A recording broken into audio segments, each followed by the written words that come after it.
Hello Libra, Sun, Moon, Rising, and Venus signs. Kamusta kayo? Sana po nasa mabuti kayong kalagayan. Welcome back po sa Star Tarot. At kung bago kayo rito, welcome din po kayo. Please subscribe, like, share my videos, and leave me a comment po kung nakaresonate kayo. Thank you. So, yung first message po ninyo is King of Cups. Ayan. So, dito sa King of Cups, you are going to be siguro dealing with someone, Cancer, Scorpio, Pisces. Someone na very calm, very friendly, very sensitive, intuitive, yung mga ganon. So, baka meron kang makakausap ng mga taong ganon or maybe naghihingi ka ng advice sa isang tao, no, water sign, or pwedeng meron ka mga transactions or pakikipag-usap ngayon, with this person. So, pwedeng ganun ang ganap. Or maybe you're going to embody the energy of King of Cups, no? Na magiging extra sensitive ka, intuitive ka ngayon, palakaibigan ka ngayon, diba? Very approachable ka ngayon. Yung mga ganun ba, no? So, good luck sa'yo.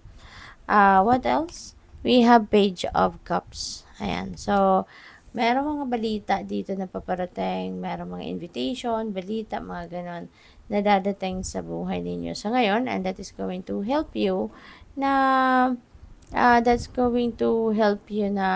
siguro mas gumaan, no, ang inyong pakiramdam, mas talong maging excited kayo, yung ganon. Kasi po pwede na galing kayo sa lungkot, galing kayo sa frustration, tapos mabubuhayan ang inyong loob dahil dito sa invitation sa inyo. Baka meron kang kaibigan, kamag-anak, diba, mga ganon, or katrabaho that will invite you to a gathering, no, social gathering, baka merong mga pa-party, mga ganon ba. So, pwede na it will help you na maging it will help you na maging excited ka, na makalimutan mo muna pansamantala kung ano man lang yung pinoproblema, yung ganun ba, no? So, what else? We have Empress. Napakaganda nito, no? Lalo-lalo pagdating sa pera, kasi si Empress is abundant and prosperous energy. So, baka meron ditong mga financial blessings na dadating, merong mga biyaya, no, na paparating sa inyo na maghahatid sa inyo ng prosperity and abundance, magkakaroon ng mas maraming pera sa ngayon, yung ganon. At saka, Libra, pwede na meron kayong sisimulang bagong trabaho, bagong pagkakakitaan, bagong income stream, no? Pwedeng meron ganon, no? And you're going to be abundant and prosperous, no? Magiging masagana ka sa pera sa ngayon. So, what else? We have 5 of Cups. Ayan. So, parang may panghihinayangan ka, no? Meron kayong mga pinanghihinayangan dito. Baka meron kayong na-miss na opportunity rito, no? Meron kayong gustong mangyari na hindi nangyari. Baka meron kayong hinihintay dito na opportunity pero hindi dumating. Yung ganon. Kaya, nalulungkot ka ng hihinayang ka. But Libra, isipin nyo na lang, no, na kung hindi yan dumating, hindi nangyari, ibig sabihin, hindi yan para sa'yo. Diba? Kaya, do not waste your time and energy dwelling on what you don't have. Diba? Kasi, parang, kung isipin natin, parang napaka-impractical, diba? Na, wala naman tayong magagawa para ibalik yon. Diba? Tapos na yun eh. No? Whatever is in the past, already in the past. Hindi na natin yan maibabalik. Diba? Kaya, parang, it's very impractical if you're still going to dwell on what you don't have or what you have lost or what you have, missed. Diba? Kasi, tapos na yun. So, dapat, gagawin natin, move forward tayo lagi. Huwag na tayong bumalik kasi wala namang mangyayari na dyan. Kasi nga, hindi na nga dumating, hindi na nangyari. So, ibig sabihin, it's not meant for you.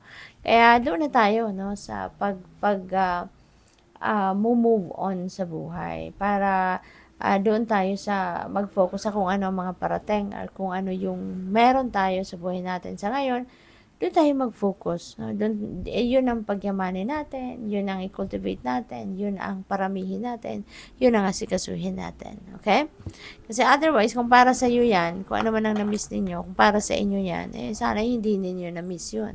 Sana yan ang meron kayo sa ngayon. But the fact na nawala, or hindi nangyari, hindi dumating, simple lang ang ano dyan, ang dahilan. Hindi yan para sa'yo. Diba? Kaya wag na kayo mag-focus dyan. Wag na kayo magsaya ng oras, panahon at atensyon. No? And by the way, I would like to say hi muna sa ating beloved channel member na si At Maria Yui 3981. Hello po sa inyo and thank you for being here. And maraming salamat din po sa mga super thanks na pinapadala ninyo. Maraming salamat. We have your commitment is being tested. Ayan. So, baka mayroong test ngayon sa inyo, no?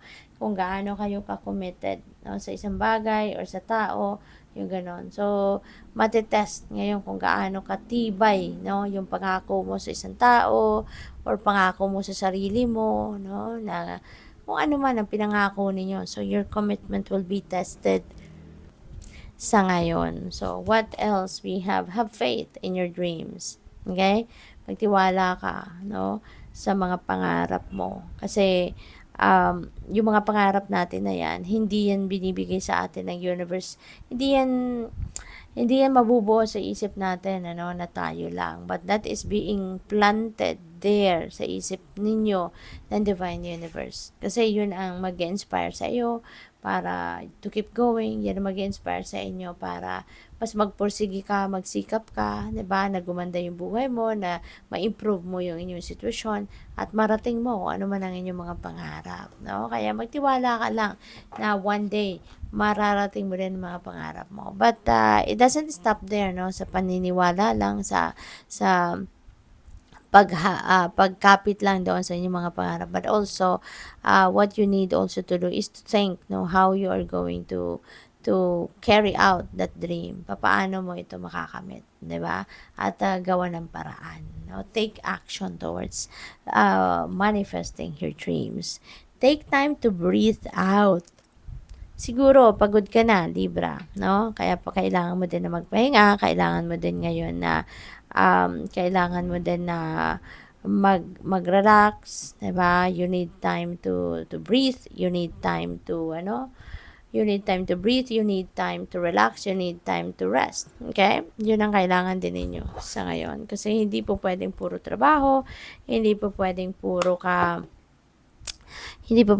trabaho, hindi po pwedeng puro ka anong tawag dito, yung busy ka lagi at hindi ka nakakapagpahinga, hindi ka nakakapag-replenish ng lost energy mo. Hindi po pwede yun. Kailangan balanse ang lahat para ma-maintain mo yung good health mo, physical, mental, emotional health mo, at saka mabibigyan mo ng oras, panahon, attention ang lahat. Okay? Lahat ng parte ng buhay mo. We have the first step is taken. You have asked for help. Ayan. So, that's good. Ang iba sa inyo mag-take action na talaga. And maybe this is towards this is towards manifesting your dreams, no? So, maaaring yun ang first step na gagawin ninyo. Or probably ginawa nyo na yung first step. And nangyari na yon kasi humingi ka din ng tulong. Or someone have encouraged you to do so. Or someone have helped you, 'di ba? Para makapagsimula ka. Kaya maganda. Endurance is the key to success. Ayan. Kaya nga kailangan mo na mag-breathe out ka. Kailangan mo na magpahinga din after a long day of work, after a long day of persevering sa buhay. No? Kailangan mo din na magpahinga. Kailangan mo na mag-replenish ng lost energy ninyo so that ma-regain mo yung inyong physical strength, ma-regain mo yung endurance, ma-build mo yung inyong endurance. Okay? Kaya, kailangan na alagaan ang inyong sarili. Yun ang pinakamahalaga. Okay? So, what else? We have success isn't what you have, it's what you do with what you have. That's very true. Ano ang gagawin mo sa mga blessings mo? Ano ang gagawin mo sa mga biyaya mo? 'Di ba? Well, iba-iba talaga kasi naman yung definition natin ng success. 'Di ba? Para sa iba, ang success ay kung marami kang pera, marami kang material na bagay, 'di ba? Or ang iba, ang success para sa iba ay yung nakamit na nila yung pangarap nila. Narating na nila kung ano yung mga minimithi nila sa buhay.